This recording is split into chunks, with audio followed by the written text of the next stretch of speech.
اللہ اکبر اللہ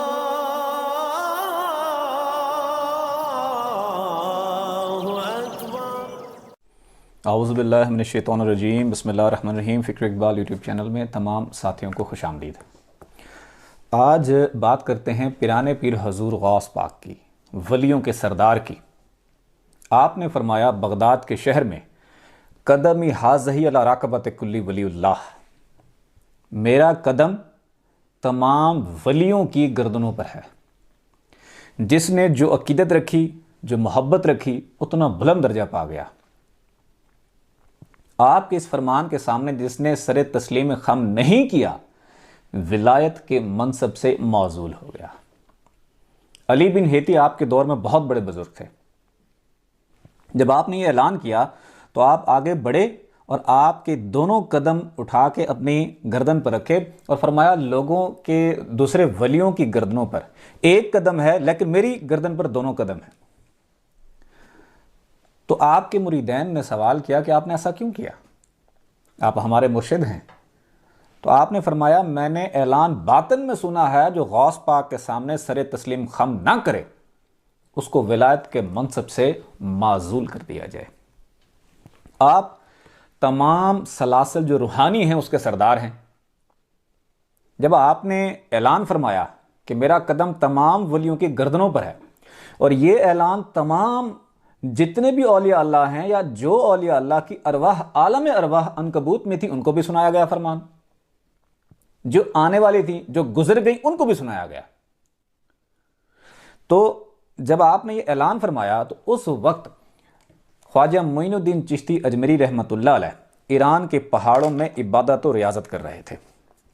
کتاب ہے نور الہدا، اور اس کا ترجمہ لکھا ہے فقیر نور محمد کلاشوی رحمۃ اللہ علیہ نے، اور نور الہدا لکھی ہے سلطان العاشقین حضرت سخی سلطان باہو رحمۃ اللہ علیہ نے، اور آپ نے حضور غوث پاک کی تعریف بیان کی ہے۔ اس کے حاشیے میں فقیر نور محمد کلاشوی رحمۃ اللہ علیہ فرماتے ہیں، یہ واقعہ بتاتے ہیں، فرماتے ہیں کہ آپ باطن میں آپ نے پرواز کی، حضور غوث پاک کے سامنے گئے اور فرمایا الا حدقت عینی، آپ کا قدم میری آنکھوں کی پلکوں پر۔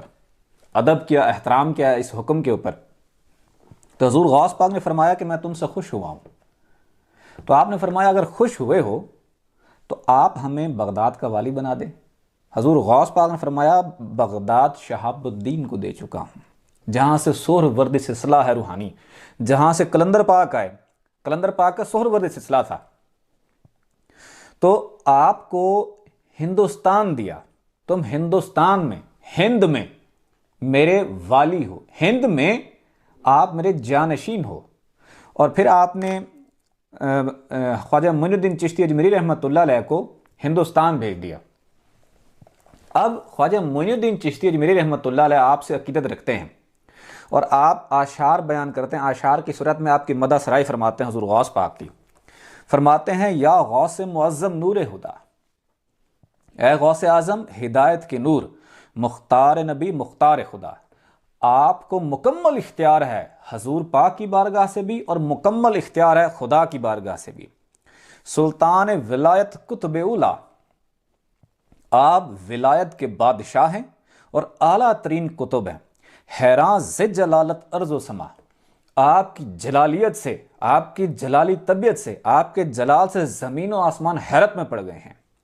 گرداد مسیح بمردہ رواں، عیسیٰ علیہ السلام نے اگر مردہ کو زندہ کیا ہے۔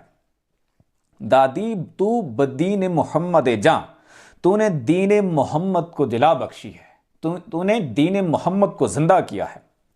ہما عالم محی الدین گویا بر حسن جمالت گشتہ فداں، ساری دنیا تجھے دین کو زندہ کرنے والی یعنی کہ محی الدین کہتی ہے، اور تیرے حسن و جمال پر قربان ہے۔ اور آخری مصرے میں کیا فرماتے ہیں؟ معین کہ غلام نام تو شد، کہ خواجہ معین الدین چشتی فرماتے ہیں معین الدین تیرے نام کا غلام ہے۔ کس کے نام کا؟ پیرانے پیر حضور غوث پاک کے غلام کا۔ دریوزہ گری اکرام تو شد، اور تیرے کرم کا سوالی بنا۔ کون؟ خواجہ معین الدین چشتی کہتے میں تیرے کرم کا سوالی ہوں۔ شد خواجہ ازاں کہ غلام تو شد،